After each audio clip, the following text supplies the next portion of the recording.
in this guide, I'm going to show you guys how to fix Instagram dashboard and sites not showing problem. Let's get started. First thing you want to do is check for app updates. So head over to App Store or Play Store.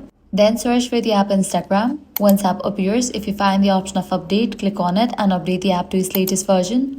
Next thing you want to do is check your internet connection. Make sure you have stable internet connection. You can switch between Wi-Fi and cellular data.